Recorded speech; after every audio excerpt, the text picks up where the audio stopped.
명랑해전을 앞두고 이순신 장군이 선조임금에게 올린 장계에는 이런 유명한 문구가 있었습니다. 금신전선 상유시비. 풀이해 보면 지금 신에게는 아직 12척의 전선이 남아 있습니다 라는 뜻입니다. 적과는 비교도 할 수 없는 아주 최악의 상황이었지만 이순신 장군은 자신에게 있는 것을 통해서 명랑해전을 대승으로 이끌게 됩니다. 이번에는 하나님께서 모세를 부르실 때를 떠올려 봅니다. 하나님이 쓰시겠다고 부르실 때 모세는 자꾸만 자기에게 없는 것만을 바라보게 됩니다. 할 수 없다는 핑계를 대며 도망치려고만 했습니다. 내가 누구라고 감히 바로에게 가겠습니까? 백성들을 애굽에서 인도할 수 없습니다. 너를 보낸 신의 이름이 무엇냐고 묻는다면, 너에게 나타난 분은 여호와가 아니라고 말한다면 저는 어찌 대답해야 됩니까?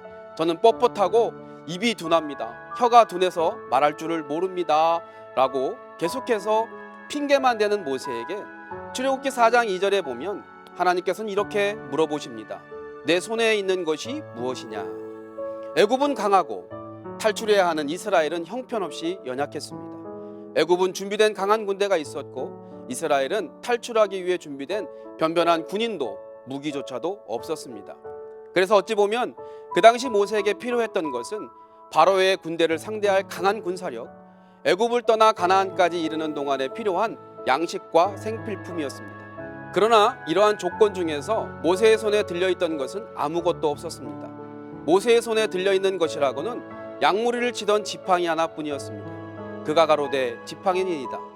하지만 별것 아닌 듯 지금 당장 아무 소용없는 듯 했던 그 지팡이는 모세의 믿음이었고 하나님의 능력의 도구였음을 보게 됩니다. 그 마른 막대기를 통해서 하나님의 능력과 모세의 믿음이 만났을 때 홍해를 가르고 마른 땅을 걷는 기적이, 또 반석에서 생수가 터지는 역사가 일어날 수 있었던 것입니다. 우리도 이 모세의 지팡이, 하나님의 능력의 지팡이를 기대합니다. 그런데 알아야 할 것이 있습니다. 모세의 지팡이는 우리가 평소 하나님께 요구하는, 내게 이것만 있다면, 이것만 해결해 주신다면 하는 뭔가 특별한 것이 아니라 양떼를 칠 때 쓰던 어디서 꺾었는지도 모르는 이름 모를 나무 막대기에 불과했다는 것입니다. 그런데 하나님께서는 양떼를 치던 평범한 지팡이를 이스라엘을 치는 하나님의 능력의 지팡이로 삼으셨습니다. 그런데 알아야 할 것이 있습니다.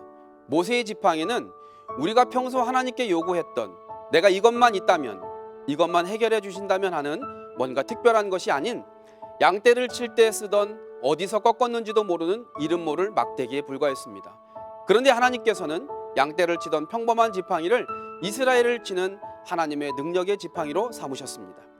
오병이어의 기적이 하나이의 지극히 평범한 도시락으로부터 시작되었던 것처럼 내가 가진 하찮고 별스럽지 않게 생각했던 것들이 하나님의 특별한 섭리와 만나게 되면 놀라운 능력을 발휘하게 되는 것입니다. 손을 한번 펴보십시오. 있어도 없는 것 같은 보잘것없는 아주 작은 것이라도 지금 여러분의 손에는 분명히 하나님께서 주신 것이 있습니다. 하나님께서는 세상의 모든 자격 조건을 갖춘 사람이어야, 또한 무엇인가 크고 강한 것이 있어야만 그것을 들어 쓰시는 분이 아닙니다. 하나님은 저와 여러분처럼 미련한 것들, 세상의 약한 것들을 택하셔서 지혜 있는 자들과 강한 것들을 부끄럽게 하시는 분입니다. 다만 우리에게 하나님을 향한 믿음이 있느냐에 관심이 있으시고 우리 손에 있는 것을 물으실 뿐입니다. 사랑하는 성도 여러분, 2년째 계속되고 있는 코로나19 팬데믹으로 얼마나 힘든 삶을 살고 계십니까?